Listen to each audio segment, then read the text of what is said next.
ഒരാൾ നല്ല ഉറക്കമാണ്, ഉണരാൻ കാത്തിരിക്കുക അവള്. എണീക്കുമ്പോൾ ബിസ്ക്കറ്റ് കൊടുക്കാൻ.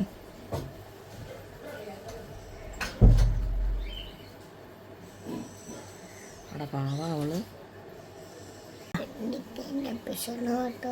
മിണ്ടിക്കഴിഞ്ഞ പെഷനുവാ. ഇന്നലെ രാത്രി മൊത്തം കളിയായിരുന്നോ? ഉണരുവല്ല, അവൾ ഉറങ്ങുക. ആണോ?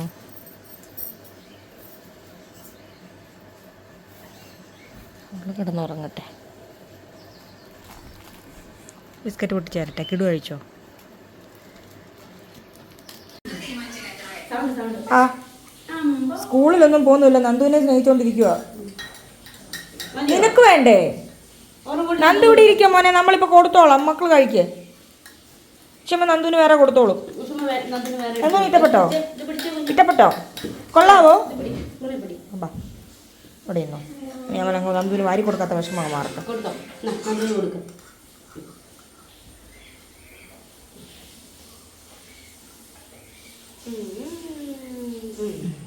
എടുക്കാൻ എനിക്കിടൂല.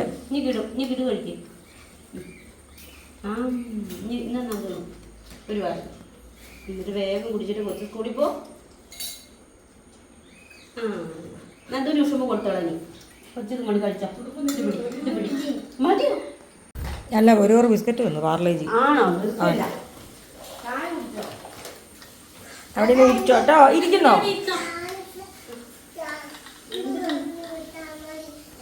എന്തൊക്കെയാ തലയിൽ ഇരിക്കുന്നത്? സൂപ്പറാണല്ലോ.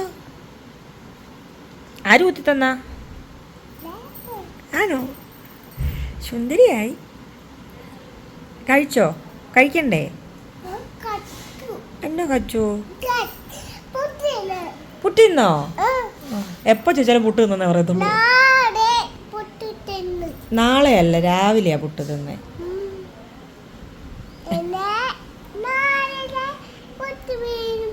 ആ, നാളെയും പുട്ട് ഉണ്ടാക്കിത്തരാം. പുട്ട് ഉണ്ടാക്കിത്തരാം കേട്ടോ. പുട്ട് ഇഷ്ടമാണോ?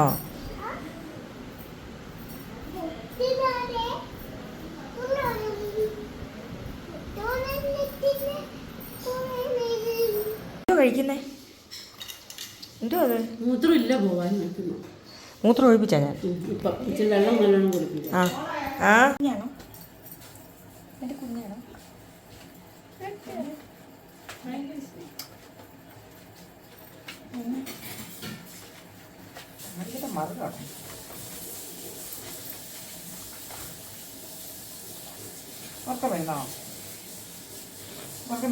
നിങ്ങൾ പോവാട്ടാ.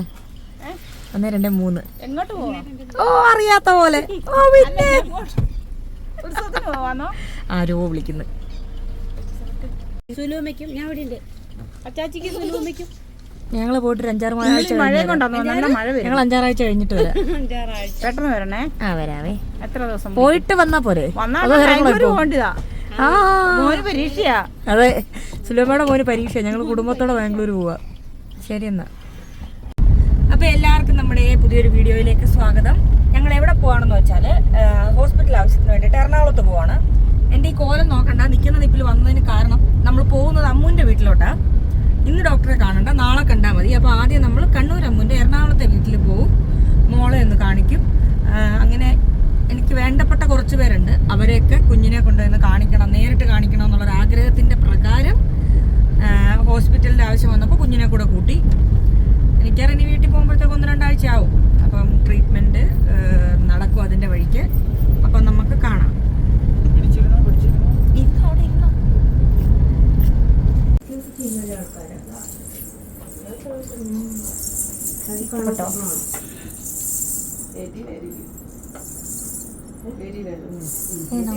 വേണോ? കുരിശ് വേണോ? കുരിശ് വേണോ? ഇതിൽ നിങ്ങളുടെ അളവിനൊക്കെ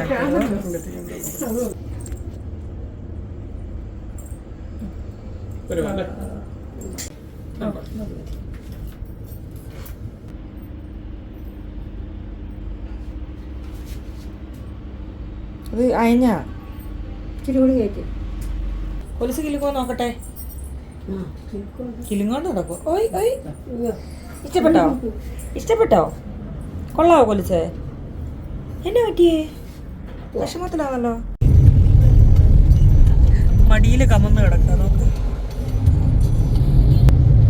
അപ്പം ഞങ്ങൾ വീട്ടിൽ നിന്ന് ഇറങ്ങി കുഞ്ഞിന് കൊലുസും കാര്യമൊക്കെ മേടിച്ച് അപ്പോഴത്തേക്ക് നമ്മളെ പത്തനംതിട്ട, അതായത് ആറന്മുളയിലുള്ള ശിശുക്ഷേമ വകുപ്പിൽ നിന്ന് വിളിച്ചിട്ടുണ്ട്. കാര്യങ്ങൾ ചോദിച്ചറിയാൻ വേണ്ടിയിട്ടൊന്ന് ചെല്ലാൻ പറ്റുമോ എന്ന് ചോദിച്ചു നാളെ. അപ്പോൾ നമുക്ക് നാളെ പോകാൻ പറ്റില്ല, അതുകൊണ്ട് നമ്മൾ ഇന്ന് പോവാണ്. അപ്പോൾ നമുക്ക് ശിശുക്ഷേമ വകുപ്പിൽ ചെന്നിട്ട് എന്താണെന്ന് വെച്ചാൽ അവർ ചോദിക്കുന്നതിനൊക്കെ മറുപടി പറയാം. അവർക്ക് ബോധ്യമായി കഴിഞ്ഞാൽ പിന്നെ പുറത്തുനിന്നൊരു ആർക്കും ഒന്നും പറയാനില്ലല്ലോ, അത് തന്നെ നമുക്ക് വലിയ കാര്യം. അപ്പോൾ നമുക്ക് പോവാം. ഇവിടെ ഒരാൾ കമന്ന് കിടന്നുറങ്ങുക.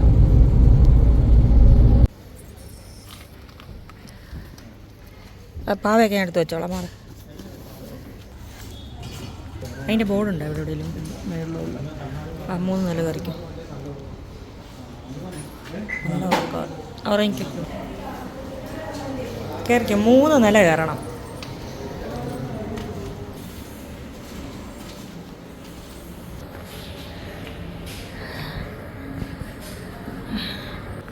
ബോർഡൊന്നും എടുക്കട്ടെ.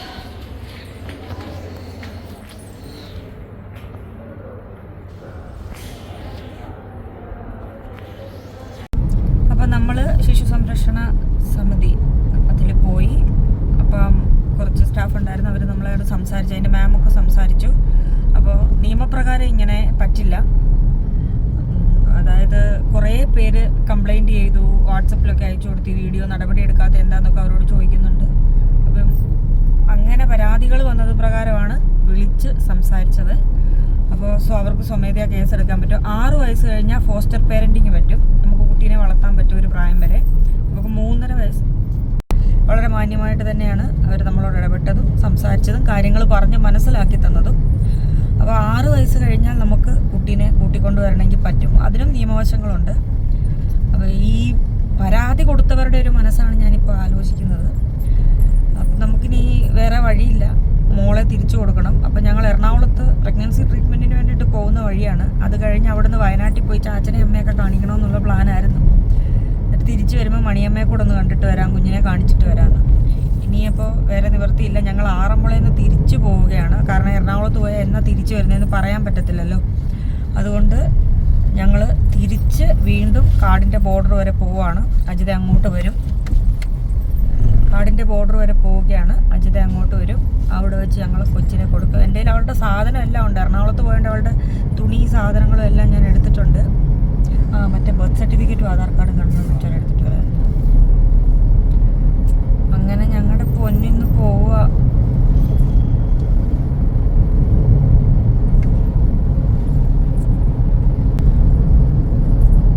ഒരു തുടക്കം എന്ന പോലെ ആയിരുന്നു ഇവളെ കാട്ടിൽ നിന്ന് കൊണ്ടുവന്നത്. ഇനിയും ഒരുപാട് പേരെ കൊണ്ടുവരണം, രക്ഷപ്പെടുത്തണം എന്നൊക്കെയുള്ള ഒരുപാട് ആഗ്രഹങ്ങളൊക്കെ മനസ്സിലുണ്ടായിരുന്നു. പാവം ഒന്നും അറിയുന്നില്ല. വൈകിട്ട് കിടുവിൻ്റെ കൂടെ കളിക്കാന്ന് ഓർത്തിട്ടായിരുന്നില്ല. 12 മണിയൊക്കെ കഴിഞ്ഞ് ഉറങ്ങുമ്പോൾ കിടുവിൻ്റെ കൂടെ കളിച്ചിട്ട്.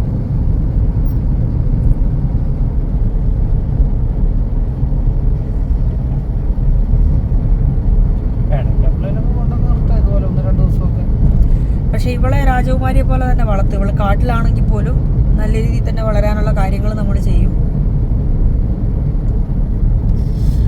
ഞങ്ങളുടെ ചങ്ക് പറിച്ചോണ്ടാ പോകുന്നത് തിരിച്ച്. വല്ല അറിയുന്നുണ്ടോ? ചന്തു, തണ്ടു, നന്ദു, മുക്കിന്ന് കഴിയെടുത്ത് അവ ഇന്ന് പോവുക തിരിച്ച്. അജിതമ്മയുടെ അടുത്ത് അപ്പൂൻ്റെ അടുത്ത് പോകണ്ടേ? വേണ്ടേ?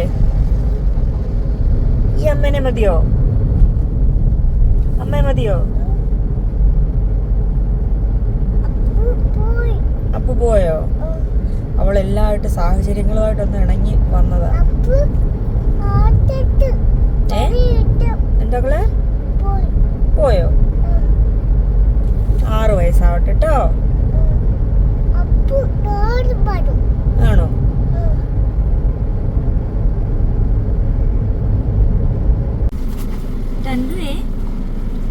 കണ്ടുവിന് പോവാണല്ലോ അമ്മയുടെ അടുത്ത്. വീട്ടിൽ പോവല്ലേ ഇന്ന് തിരിച്ച്?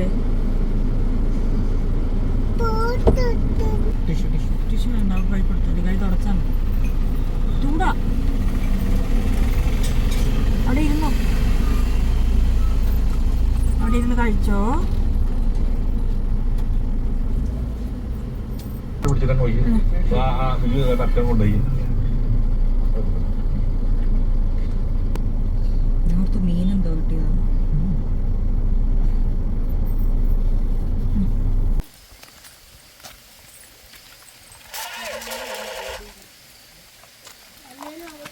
നന്ദു പോവാണോ അമ്മേൻ്റെ കൂടെ?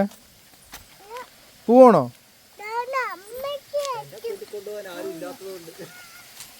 സത്യം എന്റെ കുഞ്ഞാവനെ ആരെങ്കിലും കൂട്ടിക്കൊണ്ട് പോകാനുണ്ടായിരുന്നേ പോയതിന്.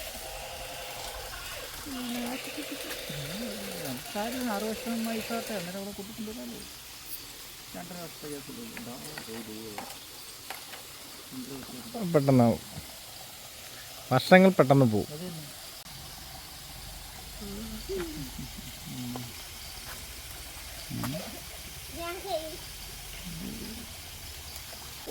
നന്ദുവിനെ കൊണ്ടുപോകണോ അങ്ങനെ പറഞ്ഞിട്ട്. കിടു നന്ദു പോവാ പോവും പോത്തില്ലേ? നന്ദു പോവാണോ? നന്ദു ഉണ്ട് ഉണ്ട് ആന്ന്. എവിടെ പോവാ നന്ദു? അവളോട് പറഞ്ഞു കൊടുത്തു, അപ്പൊ മനസ്സിലായി നന്ദു പോവാന്ന്. ആണോ? പാവ വെള്ളത്തിലിടല്ലേ കിടു, വെള്ളത്തിൽ നിന്ന് കയറിക്ക്, വെള്ളത്തിൽ കളിക്കണ്ട. ആ മേല് മൊത്തം നനച്ച്.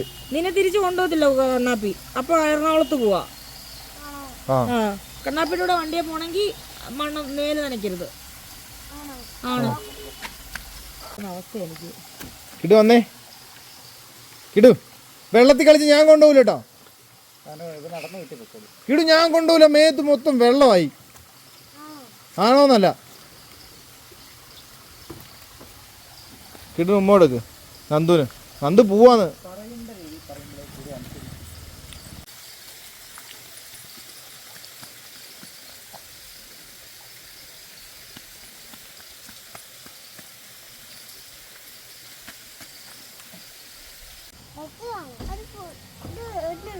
ആ കയ്യിലെ വള എന്തിയേ?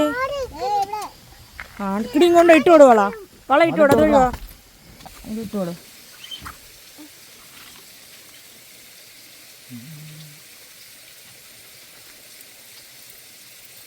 വളയിടാനും മാലയിടാനും പഠിച്ചില്ലേ?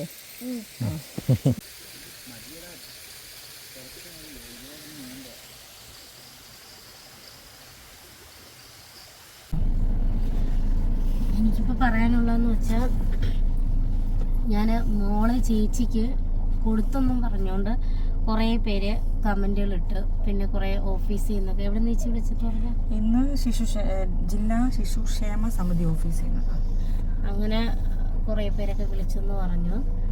അപ്പോഴേ എനിക്ക് പറയാനുള്ള ഇത്ര കാര്യങ്ങളേ ഉള്ളൂ. ഞാൻ ചെറുപ്പത്തിൽ, എൻ്റെ നാട് ഉടുങ്ങാട് മണ്ണാണ്. അപ്പോൾ ചെറുപ്പത്തിൽ എനിക്കൊരു ചെറിയ പ്രായത്തിൽ ഞാൻ നാട് വിട്ട് പോയതാണ്. ആ പോയിട്ട് ഞാനും ഹോസ്റ്റലിൽ നിന്നാണ് വളർന്നത്.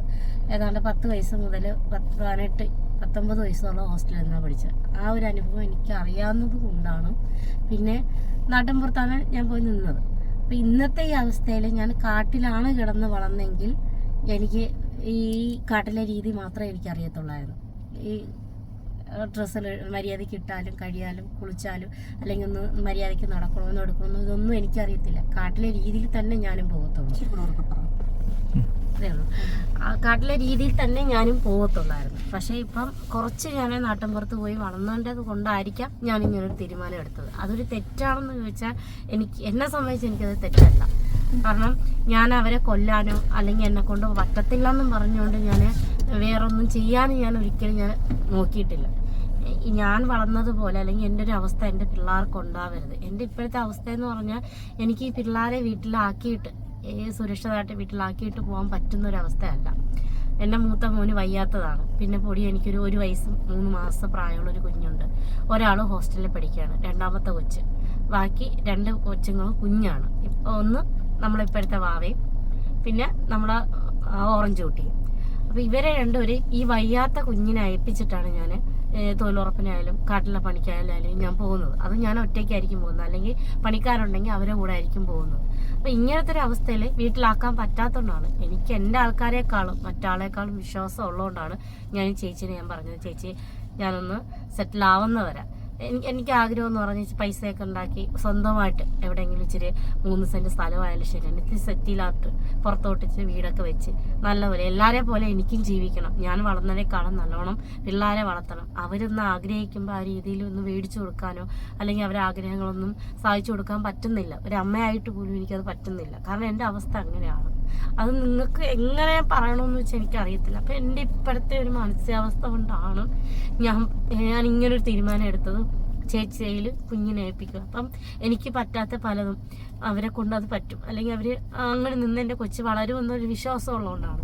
പ്രോട്ടീൻ ആഹാരങ്ങളും മറ്റുള്ള കാര്യങ്ങളും അതും ഇതൊക്കെ മേടിച്ചു കൊടുക്കുമെന്ന് ഓരോരുത്തർ പറയുന്നുണ്ട്, കൗൺസിലിംഗ് എടുക്കുന്നുണ്ട്, പുറത്തുനിന്ന് ആൾക്കാർ വരുമ്പോഴൊക്കെ പറയുന്നുണ്ട്. പക്ഷേ ഞങ്ങളൊക്കെ മാസത്തിലൊക്കെയാണ് ഈ ഇറച്ചി മീനും അങ്ങനെയുള്ളവരൊക്കെ കഴിക്കുന്നത്. ഈ പുറത്തുനിന്ന് കൊണ്ടുവരുന്ന പരിപ്പ് പയറ് ഇങ്ങനെയുള്ള സാധനങ്ങളൊക്കെയാണ് കറി വെച്ച് തന്നെ കഴിക്കുന്നത്.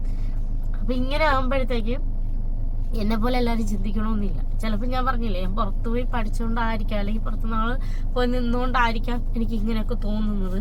എനിക്കറിയത്തില്ല, തെറ്റുണ്ടോയെന്ന് എനിക്കറിയത്തില്ല. പലരും പറയുന്നുണ്ട് എങ്ങനെ അവർക്ക് കഴിഞ്ഞു, എന്തിനാണ് ഈ പിള്ളേരെ ഇങ്ങനെ പെറ്റുകൂട്ടുന്നത്. ഇവരൊക്കെ ഒത്തിരി പേര് 5, 6, 7, 8 മക്കളെയൊക്കെ പ്രസവിക്കുന്നവർക്ക് പറ്റിയില്ലെങ്കിൽ നിർത്തിക്കൂടെ എന്ന് ചോദിക്കും. അത് ദൈവം തരുന്നതാണ്, നമ്മളായിട്ട് ഉണ്ടാക്കുന്നതല്ല. അത് ജീവിതം എന്ന് പറയുമ്പോൾ അത് കുടുംബമായിട്ട് താമസിക്കുമ്പോഴത്തേക്ക് അത് ജീവിതത്തിലുള്ളതാണ്. നമുക്ക് അവരെ കൊല്ലാൻ പറ്റുമോ? തരുന്നത് നമ്മൾ വാങ്ങുന്നു. പിന്നെ ശരിയാണ്, ലിമിറ്റ് ചെയ്യാം, ഇല്ലെന്ന് ഞാൻ പറയുന്നില്ല. പക്ഷെ ഓരോരുത്തരുടെ ആഗ്രഹമല്ലേ, 4 വേണോ 5 വേണോ എന്ന്, അതൊക്കെ ഓരോരോ ഇഷ്ടങ്ങളാണ്. എനിക്ക് പക്ഷേ പിള്ളേരെ ഞാൻ ജനിപ്പിച്ചിട്ട് അവരെ കൊല്ലാനോ അല്ലെങ്കിൽ മറ്റുള്ള രീതിയിൽ ഞാൻ ഒരിക്കലും ശ്രമിച്ചിട്ടില്ല. എനിക്ക് 4 പിള്ളേരുണ്ടായി. അത് 3 ദൈവം സഹായിച്ച 3 പെൺമക്കള്, ഒരു വയ്യാത്തൊരു കുഞ്ഞ്, ഒരു ആൺകൊച്ച്. പക്ഷെ അവരെ ഞാനൊന്നും കൊടുത്തിട്ടില്ല, ആർക്കും കൊടുത്തിട്ടൊന്നുമല്ല.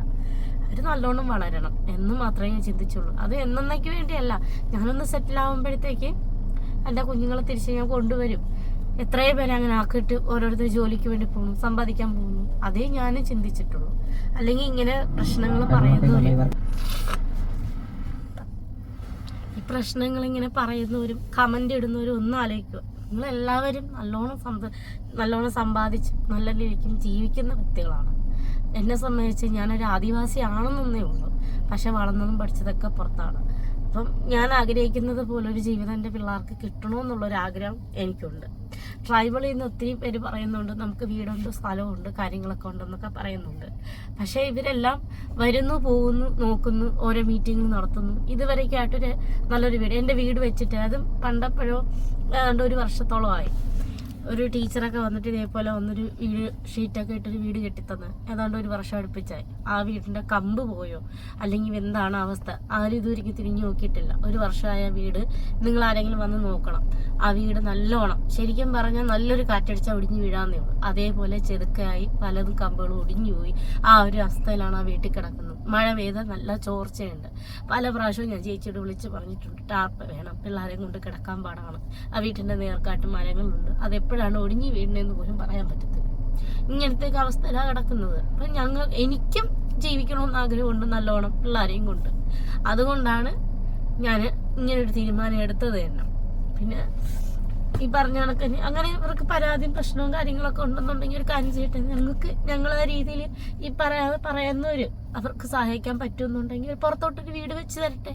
നല്ല രീതിക്ക് എൻ്റെ പിള്ളേരെ പഠിപ്പിക്കാനും അതിൻ്റെ രീതിയിൽ എനിക്കും ജീവിക്കണമെന്നുണ്ട്. അപ്പം അതനുസരിച്ച് ജീവിക്കാനുള്ള സൗകര്യം നിങ്ങൾ ഉണ്ടാക്കിത്താ എന്നാൽ എനിക്ക് പ്രശ്നമില്ല, എനിക്ക് പരാതിയില്ല, പ്രശ്നമല്ലെങ്കിൽ ഞാനിങ്ങനെ തീരുമാനം എടുക്കത്തില്ല.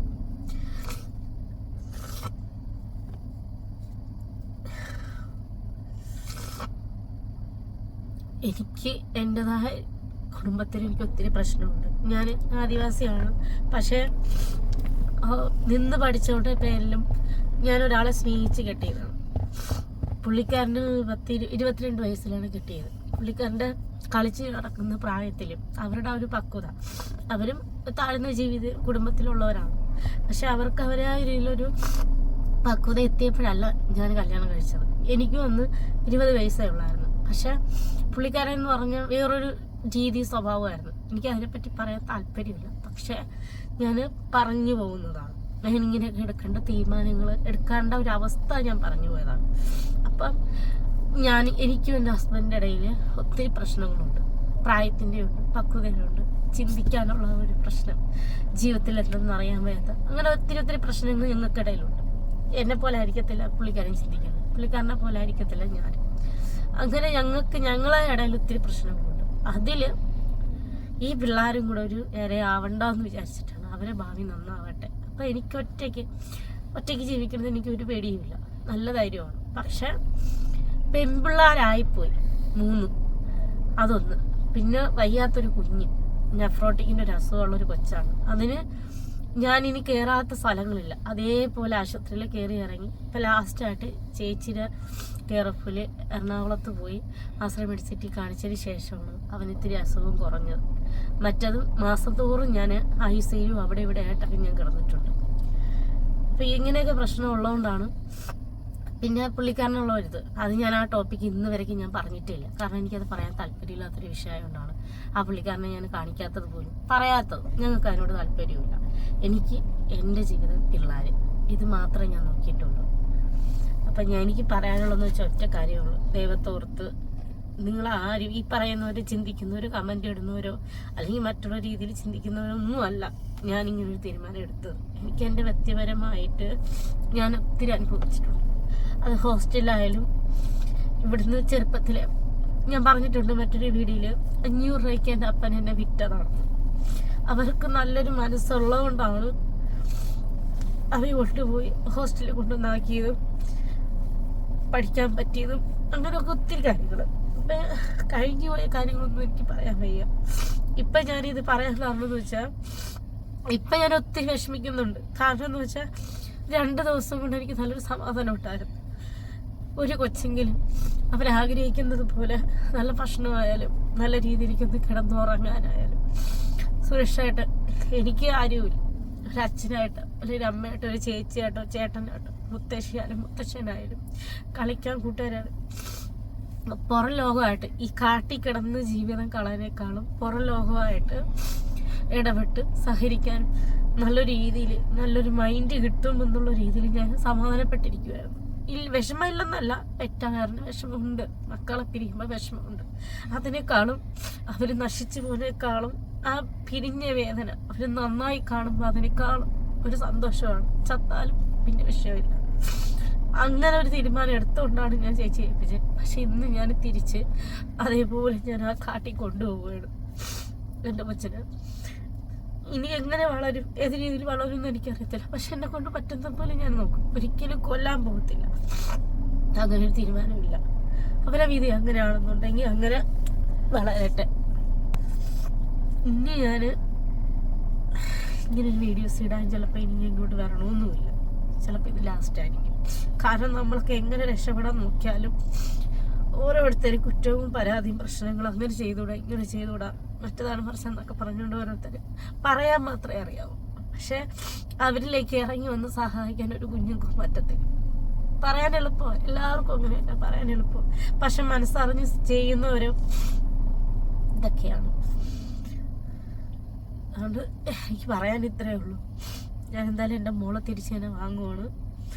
ഞാൻ സർട്ടിഫിക്കറ്റും കാര്യങ്ങളൊക്കെ കൊടുത്തു. അതേപോലെ തിരിച്ച് ചേച്ചി തന്നു. കുഞ്ഞിനെ ഞാൻ എവിടെ വേണം കൊണ്ടാക്കി ഞാൻ ചേച്ചി കൊടുത്തു. അതേ സ്ഥലത്ത് ഞാൻ വന്നു തിരിച്ച് ഞാൻ കൊണ്ടുപോവുകയാണ്. ഇത്രയേ ഉള്ളൂ എനിക്ക് പറയാൻ. പ്രത്യേകിച്ചിട്ടൊന്നുമില്ല. അപ്പം നമ്മുടെ മോള് പോവാണ്. അവൾ ഭയങ്കര അറ്റാച്ച്ഡ് ആയിരുന്നു 2 ദിവസം കൊണ്ട് എല്ലാവരുമായിട്ട്. അവളുടെ വർത്തമാനത്തിൽ വരെ ക്ലാരിറ്റി വന്നിട്ടുണ്ടായിരുന്നു. അപ്പോൾ ഞാൻ ഇത്രേ പറയുന്നുള്ളൂ അജിത, എൻ്റെ അടുത്ത് എങ്ങനെയായിരുന്നു ഉണ്ടായിരുന്നത് അതേ സൗകര്യത്തോടു കൂടി കാട്ടിലവൾ വളരും. എന്നെക്കൊണ്ട് ചെയ്യാൻ പറ്റുന്ന കാര്യങ്ങളിൽ. പക്ഷെ ബാക്കി കാര്യങ്ങളിൽ എനിക്ക് അറിഞ്ഞുകൂടാ. പിന്നെ 6 വയസ്സിൽ ഫോസ്റ്റർ പേരൻറ്റിംഗ് എന്നും പറഞ്ഞൊരു കാര്യമുണ്ട് നിയമത്തിൻ്റെ ഇതിൽ. അപ്പോൾ 2.5 വർഷമല്ലേ കുഞ്ഞാ പറഞ്ഞാൽ നമുക്ക് 2.5 വർഷം കാത്തിരിക്കാം. അപ്പോഴത്തേക്ക് മോക്ക് 6 വയസ്സാകും.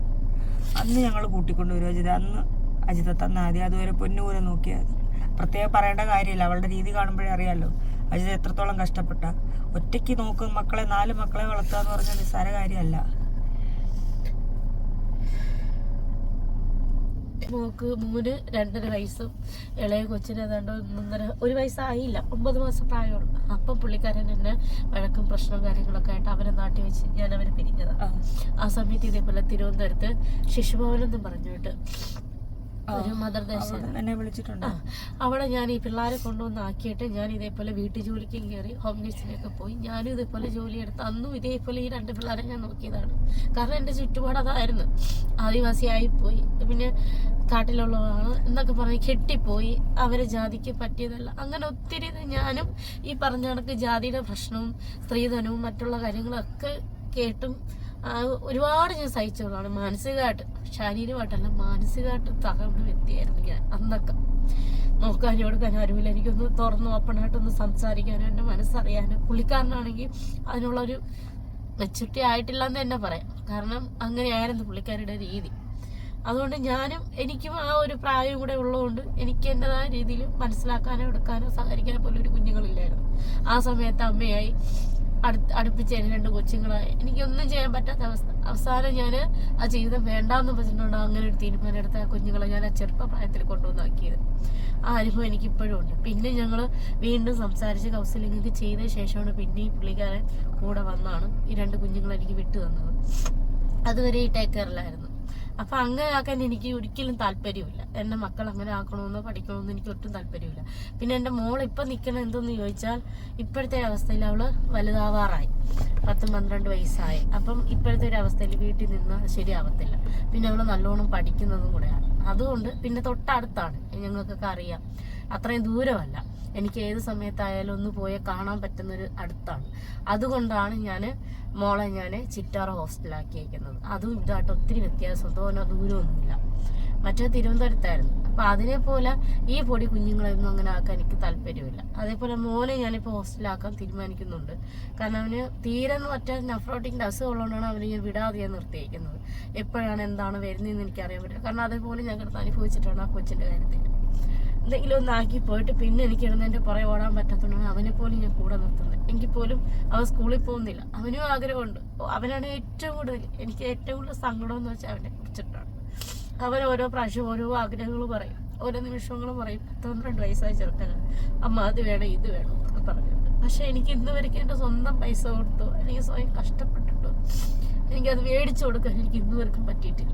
എൻ്റെ മക്കൾ ഓരോരുത്തരും അവരുടെ ആഗ്രഹങ്ങൾ പറയുമ്പോഴും ഞാൻ പിന്നെ ആവട്ടെ പോലെ പൈസ വരട്ടെ എന്ന് പറഞ്ഞ് ദേഷ്യപ്പെട്ട് ഉള്ളിൽ അവരോടുള്ള സ്നേഹം അടക്കി പിടിച്ചിട്ട് അവർ പുറമേ ദേഷ്യപ്പെട്ട് കാണിച്ചിട്ട് ഞാൻ ഒഴിഞ്ഞു മാറിപ്പോയിരുന്ന കാര്യം. കാരണം എനിക്കതേ പറ്റത്തുള്ളൂ. ഈ കാട്ടി കിടക്കുന്നത് ഞാൻ എന്ത് ചെയ്യാനാണ്? അവരാഗ്രഹം കൊത്ത് മേടിച്ചു കൊടുക്കാം. ഇന്നിപ്പം ഞാൻ ഇറങ്ങി വന്നപ്പോൾ എന്നോട് പറയാം, അമ്മ സീത്തോട്ടിൽ പോകണമെങ്കിൽ എനിക്ക് ഭയങ്കര ഇഷ്ടമാണ്, ഫുഡിനൊക്കെ ഭയങ്കര ഇഷ്ടമാണ്, ഫുഡൊക്കെ നന്നായിട്ട് കഴിക്കും, ബർഗർ മേടിച്ചോണ്ട് പറഞ്ഞ അമ്മ പറഞ്ഞു. ഞാൻ പറഞ്ഞ ഞാൻ കുഞ്ഞു അവയെ മേടിക്കാനാണ് പോകുന്നത്. പിന്നെ മോനെ പറഞ്ഞിട്ട് കാര്യമില്ല, അത് മോൻ്റെ പ്രായം എന്ന് പറഞ്ഞിട്ട് ഞാൻ ഒന്നും പറഞ്ഞ് തലയും കുലിക്കിട്ട് ഇറങ്ങി വരികയാണ് ചെയ്തത്. പക്ഷെ എൻ്റെ ഒരു അവസ്ഥ, ഇപ്പോഴത്തെ എൻ്റെ ഒരു മാനസികാവസ്ഥ അവൻ അറിയത്തില്ല. അവനെന്തോ പറയാൻ അങ്ങനെ ഓരോ അവസ്ഥകളിലൂടെ ആണ് നമ്മൾ പോയിക്കൊണ്ടിരിക്കുന്നത്. അതൊന്നും ഈ പറഞ്ഞവർക്കൊന്നും മനസ്സിലാവത്തില്ല. മനസ്സിലാവുമെങ്കിൽ ഒരിക്കലും ഇങ്ങനൊരു പരാതി ചെന്ന ശേഷം ഈ പരാതി പറഞ്ഞു വരും. ഞാൻ പറയട്ടെ, പരാതി പറഞ്ഞ വ്യക്തികൾ ആരായാലും എൻ്റെ നമ്പർ ദീപ്തി ചേച്ചിയുടെ ഉണ്ട്. മേടിക്കുക, ചോദിച്ചാൽ മതി, ചേച്ചി തരും. മേടിക്കുക. പരാതിയുള്ള വ്യക്തികൾ എന്നെ നേരിട്ട് കോൺടാക്ട് ചെയ്യും, ചോദിക്കുക, വിളിക്കുക. ഈ പരാതി പറഞ്ഞ വ്യക്തികൾ നേരിട്ട് കാണാൻ ധൈര്യം ഉണ്ടെങ്കിൽ വന്നിട്ട് എൻ്റെ വീടും എൻ്റെ സ്ഥലവും മറ്റുള്ള കാര്യങ്ങളും നോക്ക്, സൗകര്യം നോക്ക്. എൻ്റെ കുഞ്ഞിനെ നേരിട്ട് കാണുമ്പോൾ അറിയാം അവൻ ഏത് അവസ്ഥയിലൂടെയാണ് പോകുന്നതെന്ന്. ഞങ്ങൾ ജീവിക്കുന്നൊരവസ്ഥ എങ്ങനെയാണെന്ന് നേരിട്ട് വരുമ്പോൾ കാണും. എനിക്കതേ പറയാനുള്ളൂ. പിന്നെ സ്ഥാപനങ്ങൾ അങ്ങനെ ഓരോ ഇതായിട്ട് അവർക്കൊക്കെ പരാതി ചെന്നിട്ടുണ്ടെങ്കിൽ അവരെല്ലാവരും വന്ന് അന്വേഷിച്ചിട്ട് ഞാൻ മാത്രമല്ല 45-48ഓളം കുടുംബങ്ങളുണ്ട്. ഞങ്ങൾക്ക് എല്ലാവർക്കും നല്ലോണം ജീവിക്കണമെന്നുണ്ട്. എന്നെ പോലെയുള്ള ആദിവാസികളാണ്. ഞാനിപ്പോഴത്തെ ഈ പുറത്ത് പോയി എന്നുള്ള രീതി കൊണ്ടാണ് ഞാനിപ്പോൾ ഇത്തിരി വൃത്തിക്കെങ്കിലും ഇവിടെ ഇരിക്കുന്നത്. എന്നാൽ ഇതുപോലും അറിയാൻ പറ്റാത്ത ഒത്തിരി കൊച്ചുങ്ങളും പൊടി കുഞ്ഞുങ്ങളും സംസാരിക്കാൻ പോലും പറ്റാതെ ആശുപത്രി പോയെന്ന് അവർക്ക് ആശുപത്രി കൊണ്ടുപോകണമെന്നോ സംസാരിപ്പിക്കണമെന്നോ അല്ലെങ്കിൽ ഇന്നത് ചെയ്യണമെന്നൊന്നും അറിയാൻ പറ്റാത്ത കുറേ കുടുംബങ്ങൾ അതിൻ്റെ അകത്ത് കിടപ്പുണ്ട്. ഇന്നും മൂഴിയാറിൽ ഇവിടെ ഉള്ളവർക്ക് മാത്രമേ അറിയാവൂ. വേറെ പുറത്തോട്ടുള്ള പലർക്കും ചോദിച്ചാൽ അവരും ചോദിക്കും, ഈ മൂഴിയാറിൽ ആദിവാസികളുണ്ടോ എന്ന് ചോദിക്കും. കാരണം പലവർക്കും അത് അറിയത്തില്ല, ഉണ്ടോ ഇല്ലേ എന്നറിയത്തില്ല. അവരെങ്ങനെ ജീവിക്കുന്നത് പോലും അറിയത്തില്ല. അതുകൊണ്ട് പരാതിയുള്ള വ്യക്തികൾ നമ്പർ ചോദിച്ച് വിളിച്ച് കാണാനാണെങ്കിൽ ഞങ്ങൾ എൻ്റെ നാട്ടിലോട്ട് വാ, മൂഴിയാർ സായിപ്പൻകുടി ആദിവാസി കോളനിലോട്ട് വാ. എൻ്റെ ജീവിതം എങ്ങനെയാണെന്ന് കാണിച്ചുതരാം. ഞാൻ മാത്രമല്ല, എൻ്റെ ബന്ധുക്കളും എന്നെപ്പോലെ മറ്റു കുടുംബങ്ങളും അവരെ ഞാൻ കാണിച്ചു തരാം. നിങ്ങൾക്ക് രക്ഷപ്പെടുത്താൻ പറ്റുന്നുണ്ടെങ്കിൽ അവരെയും കൂടെ രക്ഷപ്പെടുത്തി നല്ല രീതിക്ക് പഠിപ്പിക്കാൻ പറ്റുന്ന കുട്ടികൾ ഒത്തിരി പേരുണ്ട്. പക്ഷെ അവർക്കൊന്നും അറിയത്തില്ല എങ്ങനെ ചെയ്യണം, എന്ത് ചെയ്യണമെന്ന് അറിയാത്ത അങ്ങനെ ഒത്തിരി പേരുണ്ട്. ഞാനായതുകൊണ്ട് ഇങ്ങനെ ഒരു തീരുമാനം എടുത്ത് പഠിപ്പിക്കണമെന്ന് വിചാരിച്ച് ഞാൻ പുറത്തയക്കാൻ വേണ്ടി ഞാൻ ശ്രമിച്ചു. പക്ഷെ അതൊരു പരാതിയാണെന്നുണ്ടെങ്കിൽ അതിനേക്കാളും പ്രശ്നമുള്ളത് ഇതിൻ്റെ അകത്തുണ്ട്.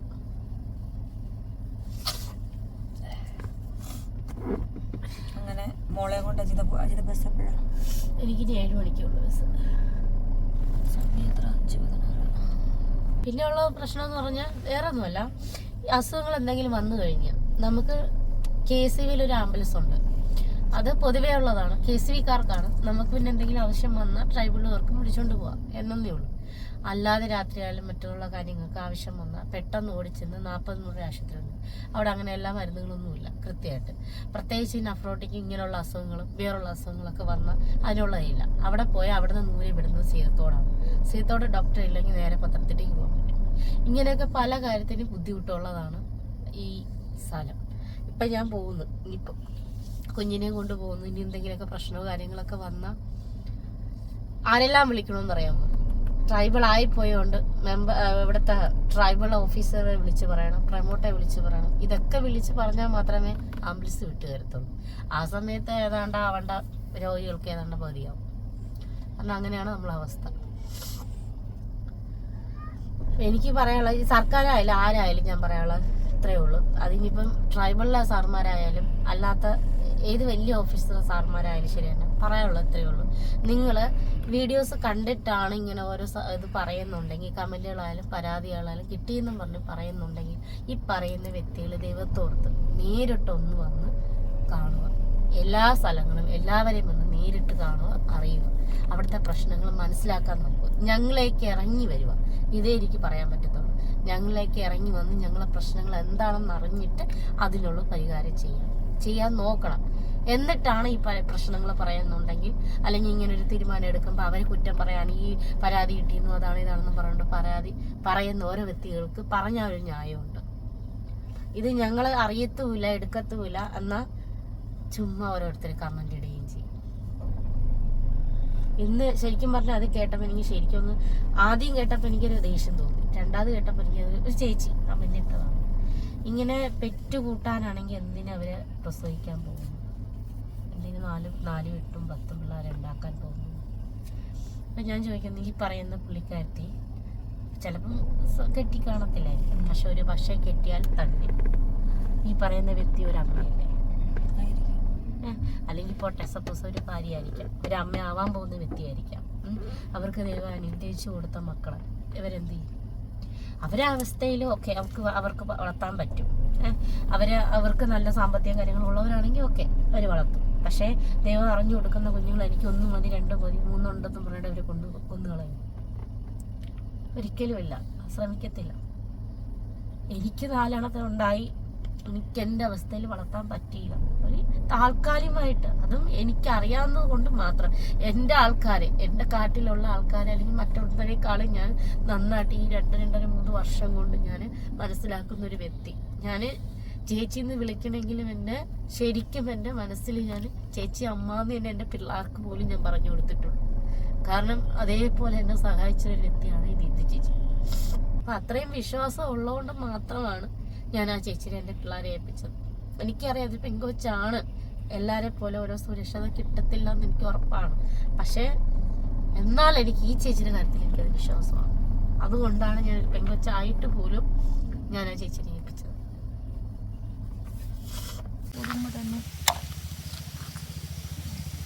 2.5 വർഷം കഴിയുമ്പോൾ അമ്മേൻ്റെ അടുത്ത് തന്നെ വരണേ. വരുമോ? അതിന് മുന്നേ ഇത് ഇടയ്ക്കിടയ്ക്ക് എൻ്റെ അടുത്ത് കൊണ്ടുവിടണേ, 1-2 ദിവസത്തേക്കൊക്കെ. വണ്ടി അവൻ ചാച്ചനല്ലേ കളിപ്പാട്ടം പഠിക്കുന്ന ചാച്ചനല്ലേ.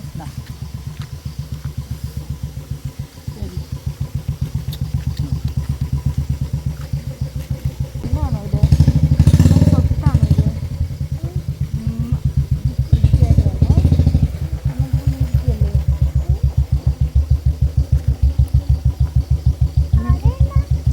അത് വണ്ടിയാ.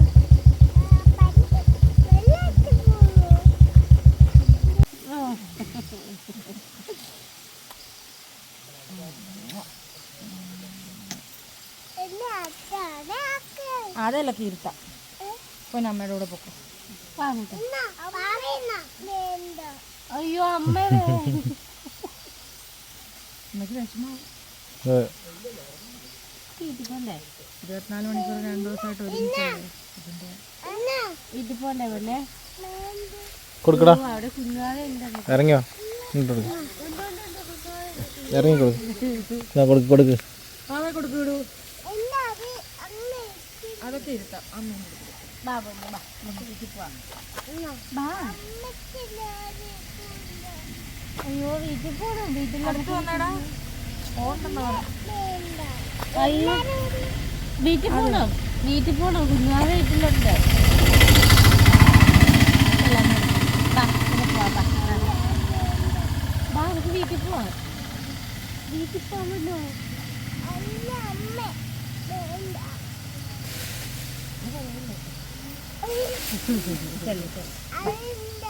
ബാ നമുക്ക് വീട്ടിൽ പോവാം. അപ്പച്ചേട്ടനെ കാണണ്ടേ? അപ്പൂൻ്റെ കാര്യം പറയാം ഇടയ്ക്ക്. അപ്പച്ചേട്ടനെ കാണണോ? വേണം. അപ്പച്ചേട്ടൻ